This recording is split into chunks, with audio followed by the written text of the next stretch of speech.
Assalamu alaikum, 9th class. Today we are going to discuss the topic is potential energy. Previous lecture में हमने energy और उसकी एक category kinetic energy को discuss किया था, तो आज हम पोटेंशियल एनर्जी को डिस्कस करेंगे। तो बोर्ड की तरफ आए तो पोटेंशियल एनर्जी हमारे पास क्या है? Often a body has ability to do work although it is at rest. अब एक बात उसने की है कि अगर एक बॉडी रेस्ट की हालत में है देन उसके अंदर भी काम करने की सलाहियत है, वर्क करने की सलाहियत है। अब ये कैसे होगा? हमने तो वर्क की डेफिनेशन ये पढ़ी थी कि जब हम किसी बॉडी के ऊपर फोर्स लगाते हैं और उसके अंदर डिस्प्लेसमेंट प्रोड्यूस होता है, वो डिस्प्लेसमेंट फोर्स की डायरेक्शन में हो। अब वो यहाँ पर कह रहा है कि अगर एक बॉडी रेस्ट की हालत में हो देन उसके अंदर एबिलिटी होती है वर्क करने की। कैसे? फॉर एग्जाम्पल में देखेंगे, An apple on a tree is capable to do work as it falls through it possess energy।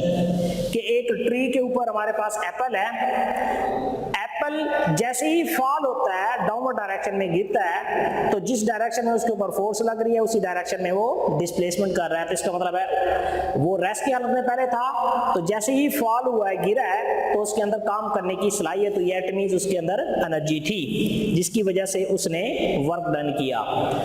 अब इसके अंदर जो does it possess energy due to its position, किस वजह से उसके अंदर वो एनर्जी सस्टेन थी? उसकी पोजीशन की वजह से, उसकी हाइट की वजह से, क्योंकि वो एप्पल सम हाइट के ऊपर था, सम हाइट के ऊपर होने की वजह से उसके अंदर एनर्जी स्टोर थी जिसकी वजह से वो डाउनवर्ड डायरेक्शन में आया और उसने पोटेंशियल एनर्जी गेन की थी। कि सम हाइट के ऊपर अगर कोई एक ऑब्जेक्ट होगा तो वो उसकी पोटेंशियल एनर्जी कहलाएगी। तो प्रॉपर तरीके से हम पोटेंशियल एनर्जी को किस तरह से डिफाइन करते हैं?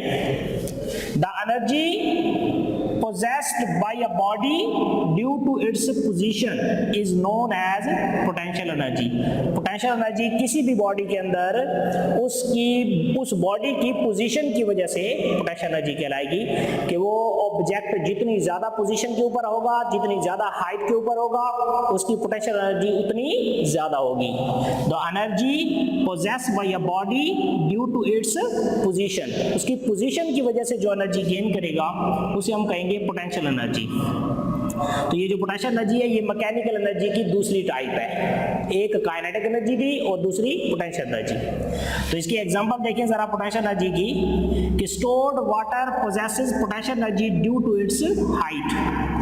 हमने वाटर को स्टोर किया हुआ है सम हाइट के ऊपर, वहां से जैसे हम फॉल करते हैं वाटर को डाउनवर्ड डायरेक्शन में हम फेंकते हैं तो स्टोर्ड वाटर एनर्जी पोजेस करता है ड्यू टू इट्स हाइट। इसका मतलब है स्टोर्ड वाटर भी पोटेंशियल एनर्जी रखता है। इसकी दूसरी एग्जांपल है, hammer raised up to some height has ability to do work.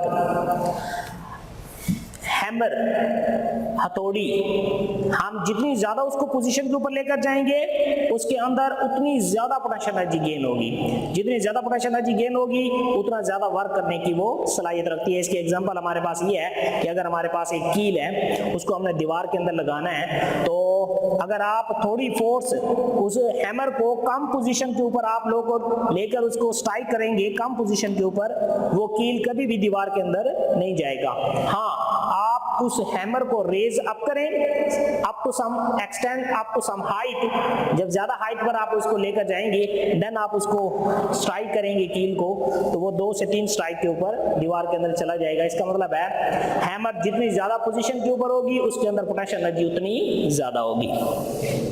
Hammer raise to some height has the ability to do work. इसी तरह से इसकी तीसरी एग्जांपल हमारे पास है, stretch bow has potential energy known as elastic potential energy.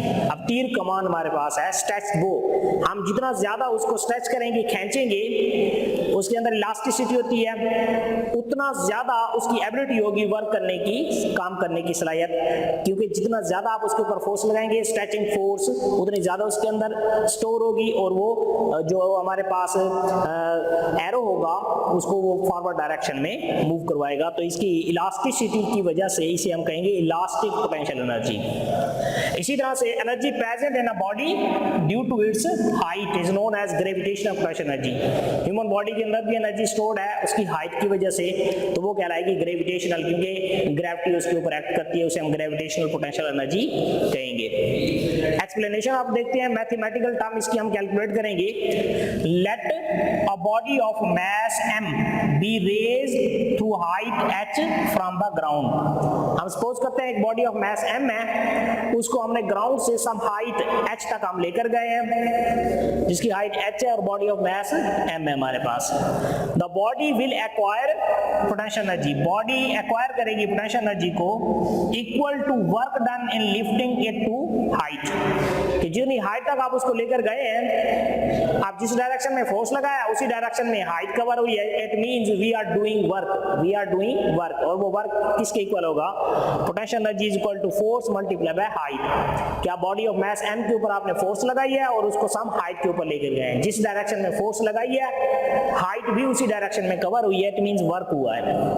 अब force ये हमारे पास होता है F is equal to W, जितना उसका वेट था उतनी आप लोगों ने उसको ऊपर फोर्स लगाई है, तो F की जगह पे आप W लिख सकते हैं। तो हमारे पास आ गया W, potential energy is equal to W multiply by H। Here W is the weight of body, W is equal to mg, W is the weight of body, तो W की जगह पे हम mg पुट करेंगे। सो ये equation बनेगी हमारे पास, potential energy is equal to mg multiply by H। m is the mass of body, g is the gravitational acceleration acting on that body, and h is the height of that body। तो mgh, तो potential energy is equal to mgh, ये इसका formula होगा mathematical potential energy का। अब फार्मूले से ही unit निकलता है इसका, तो हम पोटेंशियल एनर्जी का यूनिट कैलकुलेट करते हैं। मास किस में लेते हैं हम जी? किलोग्राम में। g की value metre per second square में, ग्रेविटेशनल एक्सेलरेशन है, एक्सेलरेशन का यूनिट आएगा मीटर पर सेकंड स्क्वायर, और हाइट किस में लेते हैं हम? मीटर में। तो ये आ गया kilogram metre per second square which is equal to newton, and साथ में हमारे पास है metre, newton metre which is equal to joule, और जॉल को हम J के साथ रिप्रेजेंट करते हैं। तो एनर्जी हो, काइनेटिक एनर्जी हो या पोटेंशियल एनर्जी हो, उसको हम जॉल में लेंगे, तो ये इसका यूनिट आ गया। अब इसी तरह से हमारे पास एक एग्जांपल है कि हमारे पास बॉडी ऑफ मास है 50 किलोग्राम, 50 किलोग्राम का एक बैग है या कोई भी चीज है जिसका मास हमारे पास 50 किलोग्राम है, और उसको हम सम हाइट 3 मीटर तक लेकर जाते हैं। ग्राउंड से 3 मीटर हाइट तक हम उस 50 किलोग्राम के ऑब्जेक्ट को हम 3 मीटर हाइट तक लेकर जाते हैं, तो पोटेंशियल एनर्जी वो कितनी गेन करेगा? तो G की वैल्यू हमारे पास कितनी होगी है? 10 मीटर पर सेकंड स्क्वायर। तो इसका फार्मूला लगाएं, तो पोटेंशियल एनर्जी mgh, अब mg और h की वैल्यू को हम मल्टीप्लाई करेंगे।